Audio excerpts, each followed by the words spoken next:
अस्सलाम वालेकुम दोस्तों, आप सुन रहे हैं ब्रेन फ्यूल टीवी।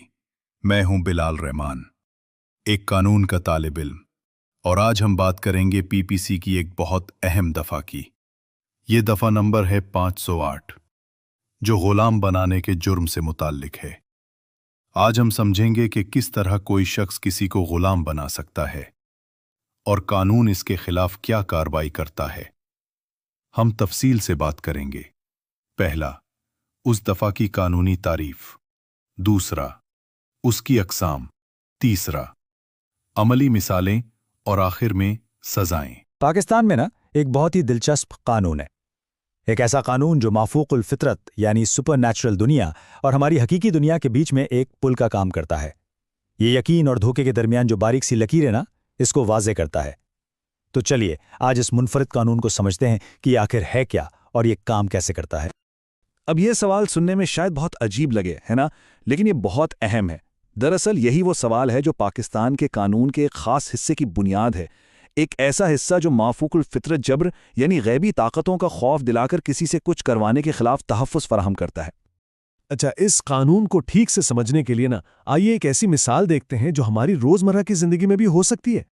ज़रा तसव्वुर करें कि कोई किसी को नौकरी छोड़ने से रोकने के लिए कहे, अगर तुमने ये नौकरी छोड़ी तो खुदा तुम्हारे खानदान पर लानत भेजेगा।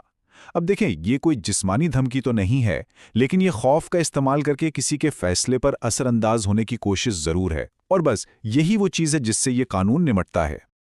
तो चलें अब एक आम मिसाल से आगे बढ़ते हैं और एक बिल्कुल हकीकी वाक़या देखते हैं। एक ऐसा केस जहां इस किस्म की हेरा फेरी के नतायज इंतहाई तबाहकुन थे। ये वाक़या इस कानून की अहमियत को और भी वाज़े कर देता है। तो कहानी शुरू होती है पंजाब के एक गांव की एक बेवा से।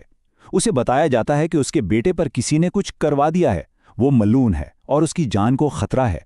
ये एक खौफनाक माफूकुल फितरत धमकी थी जिसका मकसद सिर्फ और सिर्फ उसे डराना था। और फिर सामने आया असल धोखा। खुद को पीर कहलाने वाले शख्स ने इस रूहानी धमकी को सीधा सीधा मादी फायदे से जोड़ दिया। उस औरत से कहा गया कि अगर वो बदरूहों को भगाने के लिए नजराने के तौर पर अपनी जमीन उसके नाम नहीं करेगी तो उसका बेटा मर जाएगा। खौफ के मारे इस बेवा ने वही किया जो उसे कहा गया और अपनी जमीन उस शख्स के हवाले कर दी। ये खालिस्तन जबर का नतीजा था।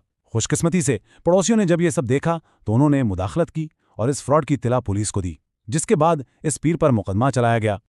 तो सवाल ये है कि इस तरह के इस्तेसाल के खिलाफ कानून क्या कहता है। यहीं पर पाकिस्तान पीनल कोड का सेक्शन 508 सामने आता है। ये कानून इस खौफ के जाल के खिलाफ एक कानूनी ढाल का काम करता है। देखें, ये कानून खास तौर पर तोहम परस्ती और खौफ के जरिए किए जाने वाले इस्तेसाल को रोकता है। इसमें ज़रूरी नहीं कि कोई जिस्मानी नुकसान हो।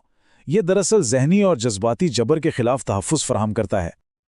और ये मिसाल तो कमाल की है। ये इस कानून को बेहतरीन तरीके से समझाती है। एक बहुत ही सादा और ताकतवर तशबीह जो इस पेचीदा कानूनी तसव्वुर को बिल्कुल आसान बना देती है। मतलब ये सब कंट्रोल के बारे में है, हिफाजत के बारे में नहीं। तो आखिर इस कानून के पीछे बुनियादी उसूल क्या है? असल में ये कानून हर शख्स के अक्ली इंतखाब यानी रैशनल चॉइस और आज़ादाना तौर पर फैसले करने के हक़ का तहफ़्फ़ुज़ करता है। ये स्लाइड जबर के अमल और आज़ाद मर्जी के उसूल के दरमियान फ़र्क को बहुत अच्छे से वाज़े करती है, जिसके तहफ़्फ़ुज़ के लिए ये कानून बनाया गया है। मतलब एक तरफ खौफ के ज़रिए कंट्रोल है तो दूसरी तरफ आज़ादी, और कानून हमेशा आज़ादी का इंतखाब करता है। अच्छा, अब जब हमने इस कानून को समझ लिया है तो आइए इसके अहम पहलुओं को याद रखने के 5 आसान तरीके देखते हैं। तो ये हैं वो 5 निकात। पहला, FEAR का मुखफ़िफ़ याद रखें, यानी झूठे इंतकाम का डर दिखाकर भत्ता वसूली। दूसरा, मजहब या किस्मत को धमकी के तौर पर इस्तेमाल करना गैर कानूनी है। तीसरा, ये कोई जादू नहीं, सिर्फ जहन पर कंट्रोल करने का खेल है। चौथा, अगर खौफ की वजह से कोई काम किया जाए तो वो रजामंदी नहीं, जबर कहलाता है। और पांचवां, ये कानून अकीदे की आड़ में छुपे फ्रॉड को निशाना बनाता है। और हम अपनी इस गुफ्तगू को इस आखिरी गहरे सवाल पर ख़त्म करते हैं। ये कानून एक लकीर तो खींचता है, लेकिन ये सवाल हमें ये सोचने पर मजबूर करता है कि एक मुआशरे के तौर पर हम अकीदे की हिफाजत और फ्रॉड से बचाव के दरमियान तवाज़ुन आखिर कैसे कायम करते हैं।